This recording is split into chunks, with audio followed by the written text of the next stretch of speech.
Dobar dan, dobrodošli u recepturu. Danas pravim nešto što će se jako dopasti svim ljubiteljima kremastih kolača.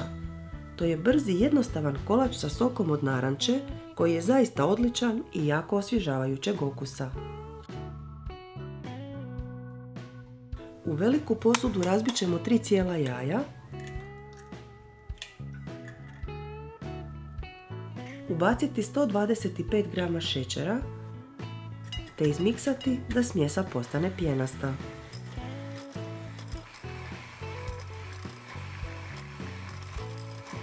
Zatim treba uliti 100 ml ulja i isto toliko tople vode, pa opet kratko mutiti.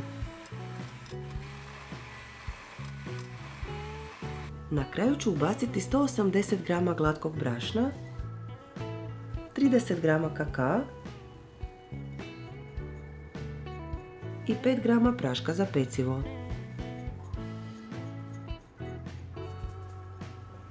Sve treba umutiti u jednoličnu smjesu.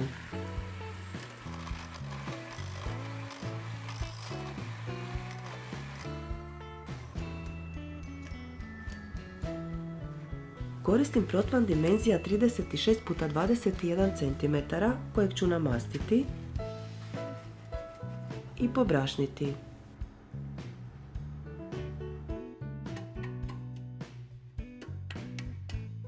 Smjesu za biskvit prebacit ćemo u protvan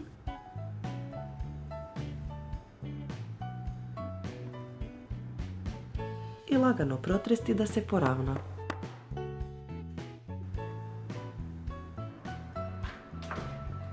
Biskvit se peče u zagrijanoj pećnici na 180 stupnjeva 15 minuta.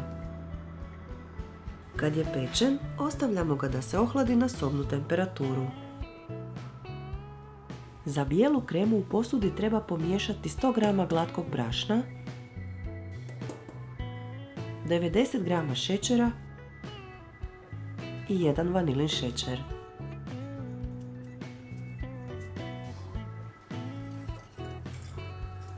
Potrebno je 600 ml mlijeka, od čega ću prvo odvaditi jednu kutlaču, a zatim još jednu i sve dobro izmiješati da nema grudica. Ukupno smo odvadili oko 200 ml mlijeka. Ostatak mlijeka stavljamo kuhati i kad zakipi mičemo ga sa strane. Ulit ću smjesu brašna, šećera i mlijeka, kratko izmiješati pa vratiti na vatru. Kuhamo uz miješanje da se krema zgusne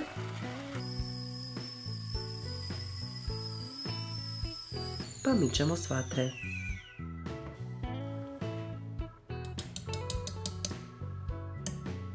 Kremu ću prebaciti u drugu posudu da se brže ohladi, pa pokriti prozirnom folijom i ostaviti da se ohladi na sobnu temperaturu. Kad se bijela krema ohladila, u posudu ću baciti 250 g maslaca ili margarina sobne temperature te ga izraditi mikserom.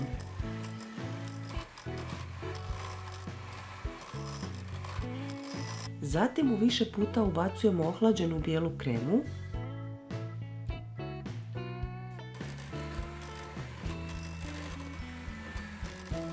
i svaki put je treba dobro izraditi.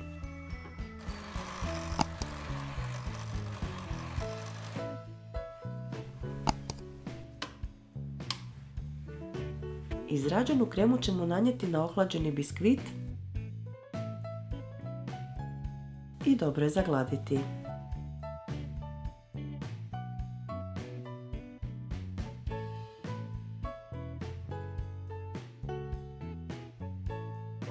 Kremu od narančinog soka radimo tek nakon što smo napravili sve prethodne korake. U posudu stavljamo 3 vrećice praška za puding od vanilije i 120 g šećera u prahu. Trebamo 1 litru soka od naranče, od čega ću odvaditi 2 kutlače, odnosno oko 200 ml. I dobro izmiješati da nema grudica.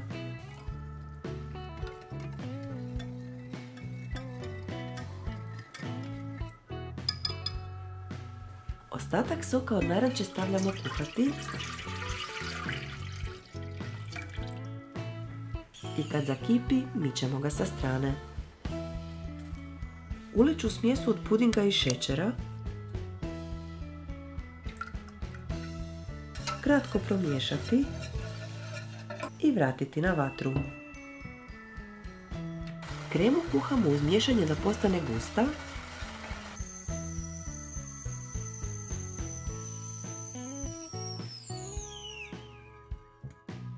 Pa ću je također prebaciti u drugu posudu da se brže prohladi.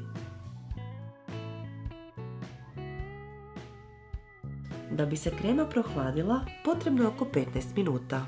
Obavezno je cijelo vrijeme miješajte da se ne stvori korica. Zatim je treba oprezno i brzo izliti preko bijele kreme.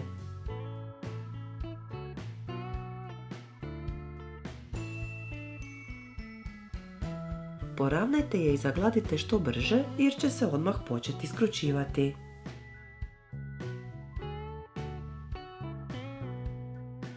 Kolač treba ohladiti minimalno 4 sata prije ukrašavanja i posluživanja, a najbolje preko noći. Za ukrašavanje sam izradila vrhnje za šlag u čvrsti šlag, od kojeg ću napraviti mala postolja i na svako staviti mali komad narezane naranče.